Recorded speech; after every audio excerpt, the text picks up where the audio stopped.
আমরা বাইবেলে দেখি জোনা কিন্তু প্রথম অবস্থায় সে নিনিবে নগরীতে যেতে চাননি, তিনি অন্য জায়গায় চলে যেতে চেয়েছেন। তাকে ঈশ্বর বলা যায় বাধ্য করেছেন নিনিবে নগরীতে যেতে। তাহলে সে নিশ্চয়ই সেই নিনিবে নগরীর এত বদনাম ছিল, জোনা সেখানে যেতে চাননি। আমাদের বাংলাদেশে বিভিন্ন এলাকা আছে, অন্য এলাকার মানুষ সে এলাকায় যেতে চায় না। কেন? ওখানে গেলে চুরি হবে, ডাকাতি হবে। বাইরের দেশের অনেক মানুষ যখন বাংলাদেশ শুনে তারা একটু নাক ছিটকায়। কেন? বলে যে বাংলাদেশ এটা আছে, ওইটা আছে না, এরকম সেই জোনার সময় ছিল। তাহলে নিনিবে নগরী এতই বদনাম ছিল যে জোনা সেখানে যেতে চাননি। কিন্তু ঈশ্বর জোনাকে তার বার্তা দিয়ে সেখানে পাঠিয়েছেন, এবং জোনা সেখানে গিয়ে কি বার্তা প্রদান করেছেন? তিনি বলেছেন, সময় আর অল্পই, মন পরিবর্তন করো, ঈশ্বরে বিশ্বাস করো, আর মাত্র 40 দিন। এরপরে মন পরিবর্তন না করলে নিনিবে নগরী ধ্বংস করা হবে। ঈশ্বর নিনিবে নগরী ধ্বংস করবেন। তাহলে বাইবেল আমরা দেখি জোনার কাহিনীতে, জোনার সেই গ্রন্থে, জোনার এই উদাত্ত আহ্বান শুনে নিনিবে নগরের মানুষ তারা কি বসে থেকেছিল? নিশ্চয়ই না। তারা মন পরিবর্তন করেছিল, তারা অনুতাপ করেছিল, তারা কেঁদেছিল। আর এর ফলাফল কি?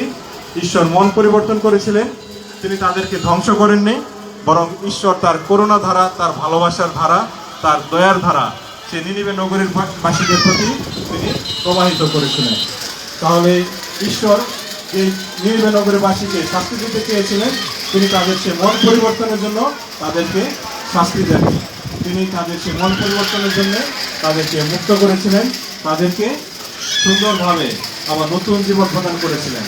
তাহলে এইভাবে আমরা দেখি আজকে যে মরশুম, ঈশ্বর চান না কোনো মানুষ বিনষ্ট হোক, কোনো মানুষ ধ্বংস হোক, বরং ঈশ্বর চান মন পরিবর্তনের মধ্য দিয়ে, ঈশ্বরের ক্ষমা লাভের মধ্য দিয়ে, অনুতপ্ত হওয়ার মধ্য দিয়ে আমরা যেন ঈশ্বরের ভালোবাসা লাভ করতে পারি, ঈশ্বরের দয়া লাভ করতে পারি, আমরা যেন ঈশ্বরের পথে আবার চলতে পারি।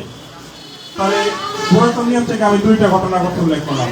প্রবক্তা ইশায়ার গ্রন্থে সেই ইসরায়েল জাতি যখন নির্বাসন থেকে ফিরে এসেছে, এবং দ্বিতীয়ত প্রবক্তা নবী জোনার কাহিনী।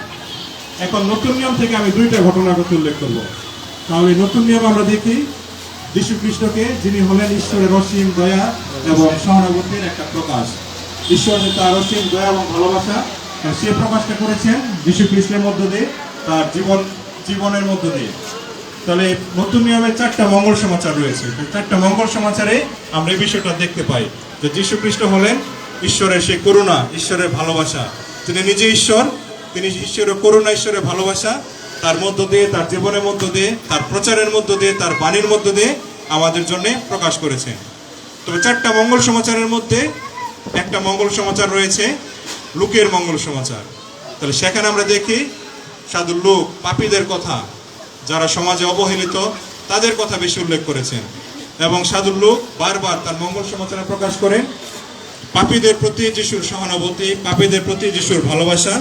এবং সাধু লুক বারবার তার মঙ্গল সমাচারে, গোটা মঙ্গল সমাচারে প্রকাশ করেছেন যে পাপীদের প্রতি ভালোবাসা প্রকাশের জন্যে প্রভু যিশু কিন্তু এই জগতে এসেছেন। পাপীদের পাপ থেকে মন পরিবর্তনের জন্যে, পাপীদের পাপ থেকে উদ্ধারের জন্যে প্রভু যিশু এই জগতে এসেছেন। এটাই ছিল প্রভু যিশুর এই জগতে আসার আসল উদ্দেশ্য। সাধু লুক তার মঙ্গল সমাচার উল্লেখ করেছেন। সাধু লুকের মঙ্গল সমাচারে 15 অধ্যায়ে 3টা ঘটনা পায়। তাহলে 3টাই হচ্ছে হারানোর কাহিনী, এবং এর মধ্যে তৃতীয় যে কাহিনী সেটা হচ্ছে হারানো পুত্রের কাহিনী। আমরা অনেক সময় বলে থাকি অপব্যয়ী পুত্রের কাহিনী, পথভ্রষ্ট পুত্রের কাহিনী, বা দয়ালু পিতার কাহিনী। তাহলে আজকের যে মঙ্গল সমাচার, এটার মূল সার আমরা সেই কাহিনীর মধ্যে দেখতে পাই। তাহলে অপব্যয়ী পুত্রের যে মূল বিষয় সেটা হলো ক্ষমাশীল পিতা এবং অনুতপ্ত পুত্রের মধ্যে পুনর্মিলন, এবং এই পুনর্মিলনটা হয়েছে মন পরিবর্তনের মধ্য দিয়ে। তাহলে আমরা দেখি সে অপব্যয়ী পুত্র তার যা কিছু ছিল সমস্ত কিছু সে বিনষ্ট করেছে, সে নিজে বিনষ্ট হতে চলেছিল, প্রায় বলা যায় তার জীবন ধ্বংসের দ্বার প্রান্তে। কিন্তু সে পুত্র কি করলো? সে মন পরিবর্তন করেছে। সে চিন্তা করেছে যে আমার পিতার গৃহে এরকম অনেক কিছু আছে, আমি গেলে আমার পিতা আমাকে গ্রহণ করবেন। তাহলে সেই অপব্যয়ী পুত্র, পথভ্রষ্ট পুত্র বা হারানো পুত্র তার মন পরিবর্তন করেছে। যখন সে অনুতপ্ত হয়েছে, সে বুঝতে পেরেছে যে সে ভুল করেছে, তখন সে পিতার কাছে ফিরে এসেছে, এবং ক্ষমাশীল পিতা তাকে গ্রহণ করেছেন। তাহলে এখানে এই যে হারানো পুত্র, অপব্যয়ী পুত্র বা পথভ্রষ্ট পুত্র, তাহলে এই গল্পের সেই পুত্র হলো আমাদের সকলের প্রতিনিধি, আমরা যারা পতিত মানব আমাদের প্রত্যেকের প্রতিনিধি। আর সেই ক্ষমাশীল পিতা তিনি হলেন ঈশ্বরের প্রতিনিধি বা ঈশ্বরের প্রতিচ্ছবি। তাহলে সেই হারানো পুত্রের চরিত্রটি মন পরিবর্তনের, অনুতাপের, এবং পিতার চরিত্রটি ঈশ্বরের ভালোবাসার, ঈশ্বরের ক্ষমার, এই বিষয়গুলো সুন্দর মতো তুলে ধরে। তবে এই গল্প থেকে আমরা দেখি যে আমরা পাপ করি, আমরা অন্যায় করি, ঈশ্বরের যে সন্তানত্ব সেটা হারিয়ে ফেলি। আমরা প্রতিনিয়ত পাপ করি, প্রতিনিয়ত অন্যায়ের পথে জীবনযাপন করি, আর এইভাবে ঈশ্বরের সেই সন্তানত্ব আমরা হারিয়ে ফেলি। তাহলে আর আমাদের স্বর্গীয় পিতা আমরা যারা হারিয়ে যাই সেই পুত্রদের তিনি খোঁজ করেন। সে অপব্যয়ী পুত্রের গল্পে দেখি যখন সেই পুত্র ফিরে এসেছে, পিতা কিন্তু তাকে কোনো কিছু জিজ্ঞেস করেনি যে তুমি সেখানে কেমন ছিলে, তুমি কেন টাকা নষ্ট করেছ, কেন তুমি খারাপ খারাপ কাজ করেছ। সে পিতা কি করেছেন, তিনি এগিয়ে গিয়েছেন। পুত্র এগিয়ে আসার আগে পিতা তার দিকে এগিয়ে গিয়েছেন এবং তাকে কোনো কিছু জিজ্ঞেস না করে তাকে আলিঙ্গন করেছেন। আর আমাদের ঈশ্বর হলেন তেমন ঈশ্বর, ক্ষমাশীল ঈশ্বর। তিনি কিন্তু আমাদেরকে আলিঙ্গন করেন। তিনি আমাদের সেই আমরা পাপের মধ্য দিয়ে তার সন্তানত্ব হারিয়ে ফেলি, তারপরেও তিনি আমাদেরকে ক্ষমা করেন। তিনি সেই গল্পের পুত্রের মতো, সে পিতার মতো তিনি সে পুত্রের আমাদের দিকে এগিয়ে যান, আমাদেরকে কাছে টেনে নেন, আমাদেরকে জড়িয়ে ধরেন, আলিঙ্গন করেন। তাহলে আমরা দেখি সেই অপব্যয়ী পুত্র বা পথভ্রষ্ট পুত্রের দিকে আমরা সে গল্পে আমরা দেখি যে পুত্র একটা তীর্থযাত্রা করছে পিতার দিকে। সেখানে সে কি নিয়েছে সম্বল করে, তার সমস্ত টাকা পয়সা শেষ, তার জীবন ধ্বংসের দ্বার প্রান্তে, তার হাতে আর কিছু নেই, তার জীবনে আর কিছু নেই। সে সম্পূর্ণভাবে পথভ্রষ্ট, সম্পূর্ণভাবে অপব্যয় করেছে তার জীবনকে, তার ধন সম্পদকে। কিন্তু সে পুত্র যখন যাত্রা করেছে, সে তীর্থযাত্রা করেছে পিতার দিকে, সঙ্গে করে কি নিয়েছে? দুইটা জিনিস সঙ্গে করে নিয়েছে। তার অনুতপ্ত মন, অর্থাৎ তার সে মন পরিবর্তন সঙ্গে নিয়েছে এবং তার অনুতাপ সঙ্গে করে নিয়েছে। এবং পিতাও যাত্রা করেছে পুত্রের দিকে, পিতাও সঙ্গে করে জিনিস নিয়েছে বা পিতাও সঙ্গে করে নিয়েছে তার সে ক্ষমা, তার দয়া, তার ভালোবাসা। এই যে পিছনে যে মূল স্রোত একই কথা আমাদেরকে বলেন যে আমরা ধ্বংস হই বা বিনষ্ট হই, সেটা ঈশ্বর চান না, বরং ঈশ্বর চান আমরা যেন মন পরিবর্তন করি। সে অপব্যয়ী পুত্রের মতো আমরা যেন মন পরিবর্তন করি, আর এইভাবে আমরা যেন ঈশ্বরের দয়া, ঈশ্বরের ক্ষমা, ঈশ্বরের ভালোবাসা যেন লাভ করতে পারি। আমরা সে আরেকটা মঙ্গল সমাচার, যোহানের মঙ্গল সমাচারের 8 অধ্যায় 1 থেকে 11 পদে একটা সুন্দর ঘটনা পাই। সেটা হলো একজন ব্যভিচারী নারীর কাহিনী। বাইবেলে বলা হয়েছে যোহান লিখিত সুসমাচারে যে সেই নারীটি ব্যভিচার করার সময় হাতে নাতে ধরা পড়েছে। তাহলে যখন এই পাঠটা আমি পড়ি, ব্যক্তিগতভাবে এই পাঠটা আমি অনেক পছন্দ করি, কারণ এই পাঠের মধ্য দিয়ে ঈশ্বরের দয়া, অসীম ভালোবাসা, অসীম ক্ষমা প্রকাশ পেয়েছে। তাহলে আমি যখন ইন্টারমিডিয়েট পড়েছি নটরডেম কলেজে, আমি থাকতাম সেই আমাদের একটা সেমিনারি ছিল যেখানে আমরা গঠন লাভ করেছি। তাহলে একদিন আমি সেই পেপার, যে নিউজ পেপার সেটা পড়ছিলাম, খুব সম্ভবত দৈনিক প্রথম আলো বা দৈনিক জনকণ্ঠে এই কাহিনীটি একজন লোক উল্লেখ করেছিল। তাহলে আমরা জানি যে আমাদের যে আরব দেশ রয়েছে না, সেখানে এখনো পর্যন্ত অনেক কঠিন শাস্তি দেওয়া হয়, ব্যভিচার বা চুরি শাস্তি হিসেবে এখনো পর্যন্ত কিছু কিছু দেশে পাথর ছুঁড়ে মারা হয়। তাহলে যে লেখক, কলাম লেখক, সে কলামটা লিখেছেন এবং এই কাহিনী বাইবেলের যোহান লিখিত সুসমাচারের 8 অধ্যায় 1 থেকে 11 পদের সেই কাহিনীটা উল্লেখ করেছেন, ব্যভিচারী নারীর কাহিনী। তাহলে তিনি ছিলেন একজন মুসলিম। তাহলে একজন মুসলিম বাইবেলের কাহিনী উল্লেখ করে অন্য মুসলিমদেরকে শিক্ষা দেওয়ার চেষ্টা করছেন। কি শিক্ষা? যে আমরা যেন অন্যদের বিচার না করি। আমরা সবাই পাপী, কিন্তু অন্যদেরকে আমরা খুব বেশি করে বিচার করতে চাই। আমরা আরেকজনের পাপ দেখি, কিন্তু আমার নিজের অন্তরের পাপ, আমার নিজের জীবনের পাপ আমি দেখি না। তাহলে এই যে যোহান লিখিত সুসমাচারে 8 অধ্যায় 1 থেকে 11 পদে যে কাহিনীটা রয়েছে, ব্যভিচারী নারীর কাহিনী, যে হাতে নাতে ধরা পড়েছিল। তাহলে সে মুসলিম লোক এটা উল্লেখ করেছেন অন্য মুসলিমদেরকে শিক্ষা দেওয়ার জন্য, এই জন্যই না অন্যের প্রতি বিচারবাদী না হয়ে উঠি। আমাদের মধ্যে বিচারের প্রবণতা রয়েছে, সেটা যেন আমরা অন্যদের সঙ্গে সেটা না করি, আমরা যেন নিজেদেরকে ধার্মিক বলে বর্ণনা করি। তাহলে এই যে ব্যভিচারী নারীর কাহিনী একটু আমাদের সামনে প্রকাশ করে ঈশ্বর আমাদের বিনাশ চান না, আমাদের ধ্বংস চান না। সেই কাহিনীটা আমার এই জন্যই ভালো লাগে। আর আমরা সেই কাহিনীটা আমরা যদি একটু কল্পনা করার চেষ্টা করি না, সেই পরিষীরা শাস্ত্রীরা সেই ব্যভিচারী নারীকে যিশুর কাছে নিয়ে এসেছে। আপনারা একটু কল্পনা করতে পারেন যে একজন ব্যভিচারী নারী তখনকার সময়ে সেটা শাস্তি ছিল পাথর ছুঁড়ে মারা। তাকে যিশুর কাছে নিয়ে এসেছে শাস্ত্রীরা এবং পরিষীরা, যারা ছিল সেই সমাজের হত্যাকর্তা বিধাতা, যাদের কাছে ছিল সমাজের ভার, বিচার করার ভার। তারা যিশুর কাছে নিয়ে এসেছে সেই ব্যভিচারী নারীকে, যে হাতে নাতে ধরা পড়েছিল। এবং একদিকে আমরা দেখি যিশু এবং আরেকদিকে সেই শাস্ত্রী পরিষীরা, এবং মাঝখানে রয়েছে সেই ব্যভিচারী নারী। তখন সেই শাস্ত্রী পরিষীরা যিশুকে বলেছে বিচার করার কথা। যিশু কিন্তু কোনো কিছু করেননি। বাইবেলে বলা হয়েছে তিনি মাটিতে দাগ দিচ্ছিলেন। শাস্ত্রী পরিষীদের কথায় তিনি কর্ণপাত করেননি, তিনি শাস্ত্রী পরিষীদের মতো বিচার করেননি। বাইবেলে বলা হয়েছে তিনি সেই নারীকে মন পরিবর্তনের সুযোগ দিয়েছেন। এই যে দাগ কেটেছেন, নারীর মনে সে অনুতাপ এসেছে, নারীর মনে অনুতাপ করার তিনি শক্তি জুগিয়েছেন, নারীর মনে অনুতাপ করা তিনি সুযোগ তৈরি করে দিয়েছেন, মন পরিবর্তনের সুযোগ করে দিয়েছেন। এবং যে কথাটা আমার সবচেয়ে বেশি ভালো লাগে সেটা হলো যিশু সেই শাস্ত্রী এবং পরিষীদের বলেছেন, তোমাদের মধ্যে যে নিষ্পাপ, যে পাপ করেনি, কখনো পাপ করেনি, সেই প্রথমে পাথর ছুঁড়ে মারো। এবং বাইবেলে বলা হয়েছে বৃদ্ধ থেকে শুরু করে সবাই আস্তে আস্তে সেখান থেকে চলে গিয়েছে, শুধু সেখানে যিশু আর সেই নারীটি উপস্থিত ছিল।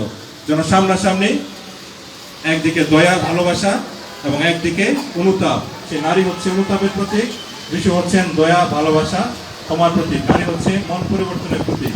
তাহলে যিশু বলেছেন সেই নারীকে, যাও আর পাপ করো না। সে একই আহ্বান যিশু আজকের দিনে আমাদের প্রত্যেকে করেন। আমাকে যেভাবে করছেন আপনাকে করছেন, যে যাও আর পাপ করো না, পাপ থেকে মন পরিবর্তন করো। যিশু কিন্তু সেই নারীর পেশা সম্পর্কে একটা কথা জিজ্ঞেস করেননি, তিনি নারীকে বিচার করেননি, বরং তিনি নারীকে সুযোগ তৈরি করে দিয়েছিলেন যেন সেই নারী যেন পাপ থেকে মুক্তি লাভ করতে পারে, মন পরিবর্তন করতে পারে, অনুতাপ করতে পারে।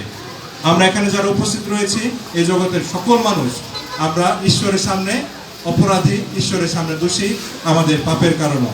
কিন্তু ঈশ্বর তারপরও আমাদের প্রতি দয়া দেখান, আমাদের প্রতি ভালোবাসা দেখান, যেন আমরা ঈশ্বরের ভালোবাসার মধ্য দিয়ে, তার দয়ার মধ্য দিয়ে, তার করুণার মধ্য দিয়ে আমরা যেন মন পরিবর্তন করি, আমরা যেন ঈশ্বরের মুক্তি লাভ করি, আর আমরা যেন ধ্বংসের দিকে না যাই, আমরা যেন বিনষ্ট না হই। তাহলে খ্রিস্টদের শ্রদ্ধাভাজন প্রিয়জনেরা, আজকে আমরা যারা এখানে উপস্থিত রয়েছি, আমাদের জীবন বাস্তবতার আলোকে আমরা একটু চিন্তা করতে পারি যে আমাদের জীবনে কেন মন পরিবর্তন দরকার, আমাদের জীবনে কেন অনুতাপ করা দরকার। তাহলে যে মন পরিবর্তনের কথা আমি অনেকবার বাইবেলের আলোকে বললাম, পিছনে মূল সুর লেখা রয়েছে। সে মন পরিবর্তন করা, অনুতাপ করা কিন্তু সহজ কাজ নয়। আমি চাইলাম মন পরিবর্তন হয়ে গেল, আমি চাইলাম, বললাম যে আমি আর পাপ করবো না, আমি আজকে থেকে ভালো হয়ে যাবো। আমরা অনেক সময় সংকল্প করি যে আমি আজকে থেকে ভালো হয়ে যাব, আমি আজকে থেকে আর কোনো পাপ করবো না। আমরা সংকল্প করি ঠিকই, কিন্তু আমরা কিন্তু আবার সেই পাপের পথে যাই।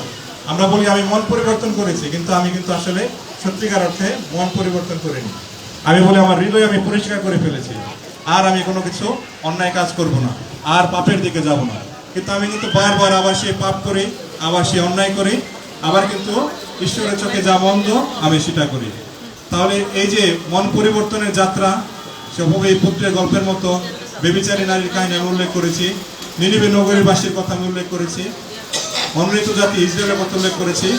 তাদের সে মন পরিবর্তনের যাত্রা, তাদের সে অনুতাপের যাত্রা, এটা সহজ যাত্রা ছিল না। আমাদের সে মন পরিবর্তনের যাত্রা, অনুতাপের যাত্রা, সেটা সহজ যাত্রা না, এটা একটা কঠিন সাধ্য যাত্রা। তবে এটার জন্য দরকার হচ্ছে সাহস, এটার জন্য দরকার সদিচ্ছা, এটার জন্য দরকার সিদ্ধান্ত এবং প্রচেষ্টা। আমরা যদি আমাদের নিজেদের ইচ্ছার উপর নির্ভর করি যে আমি মন পরিবর্তন করবো, আমি পাপ করবো না, আমি কোনোদিন সেটা করতে পারবো না। আমাদেরকে নির্ভর করতে হবে ঈশ্বরের দয়ার প্রতি, ঈশ্বরের দয়ার উপর, ঈশ্বরের করুণার উপর, ঈশ্বরের ভালোবাসার উপর। তবে আমি মন পরিবর্তন করতে পারবো, তবে আমি পাপ থেকে মুক্তি লাভ করতে পারবো। তাহলে আমাদের সবসময় মনে রাখতে হবে যে আমাদের যে খ্রিস্ট ধর্ম, এটা ক্ষমার মহত্বের উপর প্রতিষ্ঠিত। তাহলে ঈশ্বর আমাদেরকে ক্ষমা করেন, ঈশ্বর আমাদের ভালোবাসেন, ঈশ্বর আমাদের প্রতিনিয়ত ক্ষমা করেন। তাহলে আমাদের খ্রিস্ট ধর্মে ক্ষমা এবং ভালোবাসা হলো শেষ কথা। আমাদের জীবনে এমন অনেক অন্যায় ঘটে তখন আমরা কি বলি আরেকজনকে, যে ক্ষমা করে দাও, তাকে ভালোবাসো, তুমি এটা ভুলে যাও, ঈশ্বরের দিকে তাকিয়ে তুমি এটা ভুলে যাও, যে অন্যায় করেছে তাকে ক্ষমা করো। তাহলে যখন আমাদের খ্রিস্ট ধর্মের প্রতি বিভিন্ন আঘাত আসে না, আমরা কিন্তু কি করি, আমরা কিন্তু অন্যদের মতো, অন্য ধর্মের মতো কিন্তু রিয়াকশন করি না, আমরা কিন্তু দল বেঁধে মারতে যাই না। কোথাও পৃথিবীতে এমন নেই যে খ্রিস্টানরা দল বেঁধে আরেক ধর্মের মানুষকে, আরেক দলের মানুষকে মারতে গেছে ধর্মের কারণে, যে আমার ধর্ম অবমাননা করা হয়েছে, আমার ধর্মের বিরুদ্ধে কটূক্তি করা হয়েছে, যিশুর নামে কটূক্তি করা হয়েছে। আমরা কি করি, আমরা বলি যে সে এটা ভুল করেছে, অন্যায় করেছে, তাকে মন পরিবর্তনের সুযোগ দাও, তাকে অনুতাপের সুযোগ দাও, তাকে ভালোবাসো, তাকে ক্ষমা করো। তা আমাদের যে খ্রিস্ট ধর্ম, সেটা ক্ষমার মহত্বের উপর প্রতিষ্ঠিত, সেটা ঈশ্বরের ভালোবাসার মহত্বের উপর প্রতিষ্ঠিত। তাহলে ঈশ্বর আমাদের পাপের কথা ভুলে যান, তিনি আমাদের অন্যায়ের কথা ভুলে যান। তার একটা ঈশ্বরের একটা সুন্দর এবং মহত্তর গুণ রয়েছে, ভুলে যাওয়ার। তিনি আমাদের পাপ ধরে রাখেন না, তিনি ভুলে যান। তিনি এই পুত্রের গল্পের মতো, আমরা যারা ঈশ্বর সন্তান, তিনি আমাদের পাপ ভুলে যান, তিনি আমাদেরকে বুকে টেনে নেন, আলিঙ্গন করেন, আমাদেরকে চুম্বন করেন, এবং তিনি আমাদের সেই ব্যভিচারী নারীর গল্পের মতো আমাদেরকে তিনি আহ্বান করেন, যাও আর পাপ করো না। তাহলে ঈশ্বর কখনো ক্ষমা করতে ক্লান্ত হন না। কিন্তু আমরা যারা মানুষ, আমরা যারা সাধারণ মানুষ, আমরা যারা খ্রিস্ট বিশ্বাসী, আমরা যারা বর্তমান সময়ে নিজেদেরকে খ্রিস্টের অনুসারী, খ্রিস্টের শিষ্যা বলি, তাহলে আমরা অনেক সময় ক্ষমা চাইতে ক্লান্ত হই। আমরা অনেক সময় মন পরিবর্তন করতে চাই না, আমরা অনেক সময় আমাদের হৃদয়ের পরিবর্তন করতে চাই না। কিন্তু ঈশ্বর আজকে আমাদেরকে আহ্বান করেন যেন আমরা ক্ষমা চাইতে, মন পরিবর্তন করতে, অনুতপ্ত হতে যেন আমরা কখনো ক্লান্ত না হই। আমরা যেন সর্বদা আমাদের জীবনে সমস্ত পাপের জন্য, আমাদের জীবনে সংঘটিত অন্যায়ের জন্য আমরা যেন ঈশ্বরের কাছে বারবার ফিরে যাই, আমরা যেন মন পরিবর্তন করি। তাহলে আমি সর্বশেষ ফ্রান্সের একজন অভিনেত্রীর কথা উল্লেখ করতে চাই, যিনি তার জীবনে মন পরিবর্তনের মধ্য দিয়ে ঈশ্বরের করুণা, ঈশ্বরের ক্ষমা লাভ করেছিলেন। তাহলে পিছনে যে মূলসুর রয়েছে, যে মূলসুরের কথা আমি বারবার বলছি, ঈশ্বর চান না আমরা কেউ বিনষ্ট হই, কেউ ধ্বংস হই। তাহলে 19 শতকের দিকে ফ্রান্সে একজন চলচ্চিত্র অভিনেত্রী ছিলেন, তার নাম ছিল ইভ লাভলিয়ে। তা আমরা জানি যারা চলচ্চিত্র অভিনয় করে তাদের নিয়ে আমাদের মনোভাব কিন্তু সুন্দর না। আমরা বলি যে তাদের নিয়ে আমাদের অনেক নেগেটিভ চিন্তা ভাবনা রয়েছে, যেটা আমাদের সমাজে হোক, সেটা ইউরোপে হোক, যেখানে হোক না কেন, যারা চলচ্চিত্র অভিনয় করে, যারা বিশেষ করে মিডিয়ায় কাজ করে, তাদের নিয়ে আমাদের চিন্তা ভাবনা কিন্তু আমরা বলি পজিটিভ না, ইতিবাচক না, নেতিবাচক। তাহলে সেই ইভ লাভলিয়ে তিনি তার জীবনে যখন জন্মগ্রহণ করেছেন, তার পিতামাতার মধ্যে বিচ্ছেদ হয়েছে। তাহলে ইউরোপে এটা খুবই নর্মাল যে পিতামাতার মধ্যে বিচ্ছেদ হয়, ডিভোর্স হয় না। তাহলে তার পিতামাতার মধ্যে ডিভোর্স হয়েছে, এবং পরবর্তীতে তিনি হতাশ হয়েছেন জীবনে। এক সময় তিনি অভিনয়ে মনোনিবেশ করেছেন, অভিনয়ে তিনি নাম লিখিয়েছেন, অভিনয় শিখেছেন, এবং তিনি পরবর্তীতে বিভিন্ন চলচ্চিত্রে অভিনয় করেছেন। এবং এই যে আমাদের নেগেটিভ ধারণা, ঠিক তাই সেই ইভ লাভলিয়ে তার জীবনে বিভিন্ন অন্যায় কাজ করেছেন, অনেক অনৈতিক সম্পর্কে জড়িয়েছেন, অনেক মন্দ মন্দ কাজ করেছেন। একজন নায়িকা হিসাবে, যদিও তিনি খ্রিস্টান ছিলেন, কিন্তু নামে মাত্র খ্রিস্টান ছিলেন, তিনি অনেক অন্যায় কাজ করেছেন, অনৈতিক সম্পর্কে জড়িয়েছেন, বিভিন্ন ধরনের খারাপ কাজ করেছেন, ঈশ্বরের দৃষ্টিতে যেটা অন্যায় সেটা করেছেন। তাহলে এক সময় তার জীবনে যখন তিনি প্রায় বলা যায় যে কেরিয়ারের তুঙ্গে, তখন তার মনে হঠাৎ করে একটা চিন্তা আসলো। তিনি একদিন একটা গির্জাঘরে প্রবেশ করলেন, যিশুর ক্রুশের দিকে তাকালেন, তখন তার মনে একটা চিন্তা আসলো, একটা অনুধান আসলো যে আমি আমার জীবন আসলে কি করছি। এবং তিনি তখন এত অনুতপ্ত হলেন যে তিনি পরবর্তীতে মন পরিবর্তন করেছেন। মন পরিবর্তনের মধ্য দিয়ে, অনুতাপের মধ্য দিয়ে তার যে বাকি জীবন, অর্থাৎ তিনি যখন মন পরিবর্তন করেছেন, তার কেরিয়ারের তুঙ্গে যখন ছিলেন, তখন 30-35 বছর পরবর্তীতে বাকি জীবন তিনি যখন বেঁচে ছিলেন, তিনি সব সময় অনুতাপ করেছেন যে আমি আমার জীবনে, যখন আমার যৌবন ছিল, যখন আমার জীবনে ভালো কিছু করার সুযোগ ছিল, তখন আমি অনৈতিক সম্পর্কে জড়িয়েছি, তখন আমি খারাপ কাজ করেছি। তাহলে এইভাবে মন পরিবর্তনের মধ্য দিয়ে তিনি ঈশ্বরের করুণা লাভ করেছিলেন, এবং পরবর্তীতে তিনি এত ভালো মানুষ হয়ে উঠেছিলেন, অন্যরা তার কাছে পরামর্শের জন্য যাইত। তিনি আদর্শ হয়ে উঠেছিলেন, তিনি যেখানে বাস করতেন, সেই এলাকা, সেই শহরে তিনি একজন আদর্শ মানুষ হয়ে উঠেছিলেন, এবং সেই সমস্ত কিছু সম্ভব হয়েছিল তিনি মন পরিবর্তন করেছিলেন, অনুতাপ করেছিলেন, এবং ঈশ্বরের ক্ষমা লাভ করেছিলেন। তো আজকে যে মূর্ছু নিয়ে আমরা ধ্যান করছি, নিশ্চয়ই আপনারা গতকালকে থেকে এই মূর্ছুর আলোকে ধ্যান করছেন, বিভিন্নভাবে প্রার্থনা করছেন। এটা আমাদের প্রত্যেকের জীবনে যেন আশীর্বাদ নিয়ে আসে। আমাদের প্রত্যেকের জীবনে আমরা যে পাপময় অবস্থার মধ্যে জীবনযাপন করি, আমরা যেন সেই পাপময় অবস্থা ফেলে রেখে আমরা যদি পাপময় অবস্থার মধ্যে থাকি, তবে আমরা ধ্বংস বা বিনষ্টের দিকে এগিয়ে যাই। আমরা যেন সেটা ফেলে রেখে আমরা যেন ঈশ্বরের ক্ষমা, ঈশ্বরের দয়া লাভ করি, আমরা যেন মন পরিবর্তন করি। আপনারা দেখবেন যে এখানে যখন আমি প্রবেশ করেছি, এখানে কিন্তু একটা বাউন্ডারি রয়েছে না? তাহলে সেটা সিমেন্ট দিয়ে, বালু দিয়ে তৈরি, খুব শক্ত একটা বাউন্ডারি। আমাদের জীবনে, আমাদের হৃদয়ে কিন্তু এমন বাউন্ডারি আমরা তৈরি করি। আমাদের হৃদয়ে কিন্তু আমরা অন্যদের প্রবেশ করতে দিই না। এখানে আমরা অনেকে রয়েছি, আমি সহ আমার কথা বলতে পারি, এখানে অনেকে রয়েছে, আমাদের অনেকের মধ্যে এমনও রয়েছে যে ভাইয়ে ভাই আমাদের মধ্যে মিল নেই, একজন আরেকজনের সঙ্গে আমাদের মিল নেই। এমন আছে যে একজন আরেকজনকে আমি দেখতে পারি না। তাহলে এবং বাউন্ডারি আমরা কিন্তু তৈরি করে রেখেছি আমাদের হৃদয়ে। তার আজকে যে দ্বিতীয় পিতর, তাহলে 3 অধ্যায় 9 পদে যে কথা রয়েছে, সেটার আলোকে আমাদের এই যে বাউন্ডারিগুলো রয়েছে, বিভেদের দেয়াল আমরা তৈরি করেছি, সেটা যেন আমরা আমাদের হৃদয় থেকে দূর করতে পারি। যদি আমরা সেটা করতে পারি, তবে কিন্তু আমরা সত্যিকারভাবে মন পরিবর্তন করব, তবে কিন্তু আমরা সত্যিকারভাবে ঈশ্বরের মুক্তি আমাদের জীবনে লাভ করতে পারবো। ঈশ্বর আপনাদের সবাইকে আশীর্বাদ দান করুন, আমাদের প্রত্যেকের জন্য ঈশ্বর তার মুক্তির পথে চালিত করে। সবাইকে ধন্যবাদ। আমরা ঈশ্বরকে ধন্যবাদ দিই। আসলে আমাদের ইচ্ছা আর ঈশ্বরের ইচ্ছা কিন্তু এক নয়। আমাদের ইচ্ছা ছিল, অর্থাৎ এই প্রতিষ্ঠানের ইচ্ছা ছিল ফাদার ম্যাক্সওয়েল এসে এখানে কথা বলবে। এটা ছিল স্থানীয় মানুষের ইচ্ছা, এই প্রতিষ্ঠানের ইচ্ছা, ফাদার ম্যাক্সওয়েল ফাউকালের বড় ফাদার। ঈশ্বরের ইচ্ছা ফাদার ম্যাক্সওয়েল রোমে যাবে, এই ফাদার আজকে এসে প্রচার করবে। এটা ছিল ঈশ্বরের ইচ্ছা। সেই জন্য ঈশ্বরের ইচ্ছা অনুযায়ী যখন কথা বলে, তখন কথা থামানো যায় না। আমরা যতই চিল্লামিল্লি করি, উনি থামতে পারছে না, ওনাকে থামতে দেওয়া হচ্ছে না। সেই জন্য আমরা জানুয়ারি থেকে এই সভাগুলো করেছি। আপনারা আমার সঙ্গে নিশ্চয়ই একমত হবেন, এই মূল বচনের উপরে এত সুন্দর এবং সরল ভাষায়, এত সুন্দর এবং সরলভাবে এই মূল বচন, মানুষ যে বিনষ্ট হয় এটা ঈশ্বরের ইচ্ছা না, মানুষ যেন মন পরিবর্তন করতে পারে। 4টা বিষয় বলেছে। একটা হলো ইসরায়েল জাতি, আরেকটা হলো জোনা, আর এই পাশে নতুন নিয়মে এসছে হারানো পুত্র আর ব্যবচারীরা। এই 4টা দিয়ে মূল বচন চলে এসেছে ফাদার। উনি বলেছে আমি 1 বছর মাত্র ফাদার হয়েছি। এটা ঠিক আছে, 1 বছর, কিন্তু আমাদের পরিবারে 3-4 জন ফাদার আছে, তো একজন ফাদার হইতে 17 থেকে 18 বছর লাগে।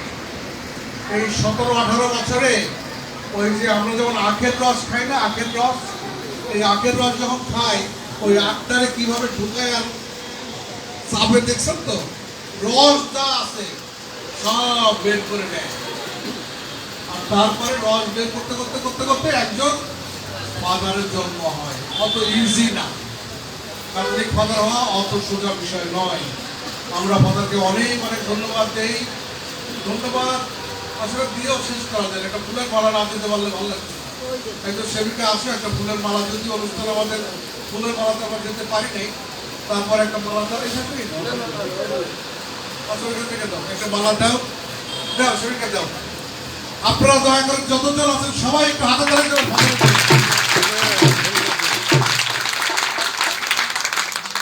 আমার আর কিছু বলার নেই, কথা অনেক অনেক থ্যাংক ইউ। আমি ফাদার ম্যাক্সওয়েলের মামা প্রভু আপনাকে ব্যবহার করেছেন, উপরে আমাদের সাথে দিয়ে যাবেন। আগামী বছরের নিমন্ত্রণ আমি দিয়ে গেলাম, স্থানীয় যারা আছে তারাও আপনাকে নিমন্ত্রণ করবে। এমনিভাবে আজকে এসে প্রভুর বাণী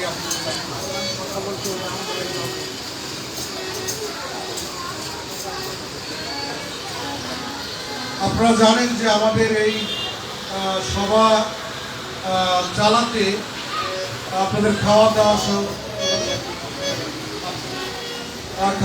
যাত্রাবাড়ি ইত্যাদি অনেক খরচ। সেই জন্য আমরা একটা গান গাবো, গানের মধ্যে দিয়ে একটা পাত্র যাবে, থালা যাবে আপনাদের কাছে। Thank you, brother. আপনাদের প্রাণের জান যা চাই, আপনি একটু দেখান। দয়া করে দেবেন এবং প্রভু এখানে জিরানি আশীর্বাদ করতে চান। ও, তা আমাদের 13, 14, 15 একটা অনুষ্ঠান আছে পাগার। 13, 14, 15 অবশ্যই থাকার চেষ্টা করবো। এবার চলো যাই পাগলের মেলা চলো যাই পাগলের মেলা কথা তো কথা ইয়ার মনোহর রাজা তো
মায়া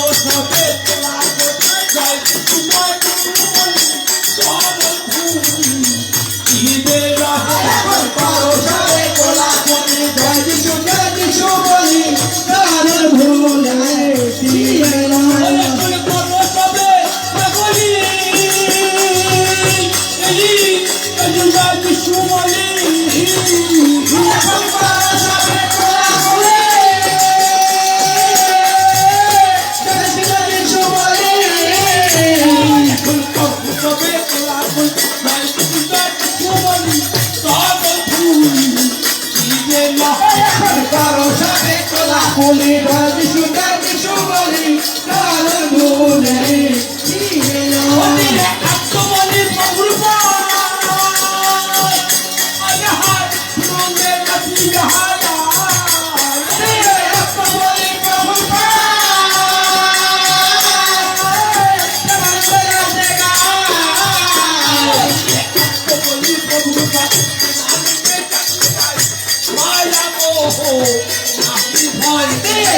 ভয়